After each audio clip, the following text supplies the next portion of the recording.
ఇస్తోందని మాజీ మంత్రి హరీష్ రావు మండిపడ్డారు.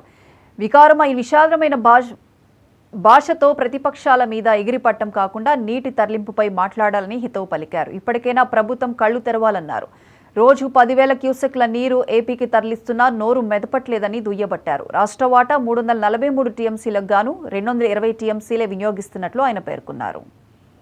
ఆ కల్వకుర్తి కానీ, నెట్టంపాడు కానీ, భీమా కానీ, కోయిల్ సాగర్ కానీ, ఏఎంఆర్ ఎస్ఎల్బీసీ కానీ, సాగర్ ఎడమ కాలువ కానీ, ఈ మహబూబ్ నగర్, నల్గొండ, ఖమ్మం, హైదరాబాద్ త్రాగునీటి అవసరాలకు కొద్దో గొప్పో మనం సర్దుకొని వ్యవహారాన్ని నడిపించుకునే అవకాశం ఉంటుంది.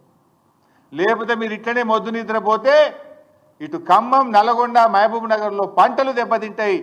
ప్రజలకు రేపు త్రాగడానికి కూడా నీళ్లు లేక ఇబ్బంది పడే పరిస్థితి వస్తుంది. ఇది ముమ్మాటికి కాంగ్రెస్ ప్రభుత్వ వైఫల్యము.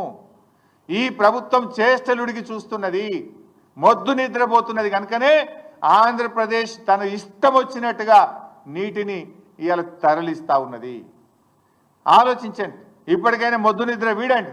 మీకు చేత కాకపోతే మీ ఎంబడి మేము వస్తాం. ఏడ ధర్నా చేద్దామో చెప్పండి, మేము రావడానికి రెడీగా ఉన్నాం. ఇవాళ ఏమైంది? బీఆర్ఎస్ అధికారంలో ఉంటే ఈ పరిస్థితి వచ్చేదా? ఇవాళ బీఆర్ఎస్ అధికారంలో లేకపోవడం వల్ల, ఇవాళ తన శిష్యుడైన రేవంత్ రెడ్డి అధికారంలో ఉండడం వల్ల చంద్రబాబు నాయుడు గారికి నీటి తరలింపు సులువుగా అయిపోయింది. ఆయనకు ఈజీగా తరలించుకుంటుండు, అడిగేటోళ్ళు లేడు. ఇలా పార్లమెంట్లో కూడా బీఆర్ఎస్ లేకుండా పోయింది. పార్లమెంట్లో బీఆర్ఎస్ ఉంటే ఈ పాటికి మా పార్లమెంట్లో దద్దరిల్లింపజేసేవాళ్ళు. ఎందుకంటే బీఆర్ఎస్ అంటేనే తెలంగాణ, తెలంగాణ అంటే బీఆర్ఎస్.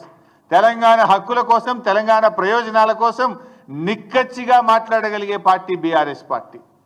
ఇలా 8 కాంగ్రెస్ గెలిచే, 8 బీజేపీ గెలిచే. ఆంధ్రప్రదేశ్ యథేచ్ఛగా నీళ్లు తరలిస్తుంటే నా బీజేపీ ఎంపీ మాట్లాడాడు, నా కాంగ్రెస్ ఎంపీ మాట్లాడాడు. పార్లమెంట్లో ఇవాళ తెలంగాణ గొంతు మూగపోయింది, ప్రశ్నించే గొంతు లేకుండా పోయింది. ఇవాళ తెలంగాణ ప్రజలు ఆలోచించాలి, తెలంగాణ యువత కూడా ఈ రాష్ట్రానికి జరుగుతున్న అన్యాయం గురించి ఆలోచించాలని చెప్పి నేను కోరుతా ఉన్నా. కాంగ్రెస్కు సోయి లేదు, బీజేపీకి ఏమో పట్టి లేదు. దొందే 2 పార్టీలు కలిసి ఇవాళ తెలంగాణకు అన్యాయం చేస్తున్నటువంటి పరిస్థితి ఉంది. కేంద్రంలో ఇవాళ చంద్రబాబు నాయుడుకి పలుకుబడి ఉంది, బీజేపీతో భాగస్వామ్యంగా ఉన్నాడు. దాంతోనే ఇష్టారీతిగా ఇవాళ జలదోపిడి జరుగుతూ ఉన్నది. కానీ తెలంగాణ ముఖ్యమంత్రి మాట్లాడాలి కదా.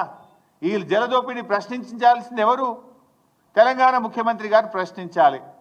కానీ తెలంగాణ ముఖ్యమంత్రి గారు ప్రశ్నించకుండా పరోక్షంగా సహకరిస్తున్నాడు. ఈయన పరోక్షంగా దీనికి సహకరిస్తున్నాడు. అందుకే ఈ పరిస్థితి. ఇలా రేవంత్ రెడ్డి గారి వైఖరి హాస్యాస్పదంగా బేలాగా ఉంది. అసలు ఇయ్యాలటి వరకు 3 మెన్ కమిటీ సమావేశాన్ని డిమాండ్ చేయరా మీరు? వాటర్ రెగ్యులేషన్ 3 మెన్ కమిటీ ద్వారా చేయాలి. అసలు ఈ రోజు వరకు 3 మెన్ కమిటీ సమావేశం జరగలే. ఆ కల్వకుర్తిగా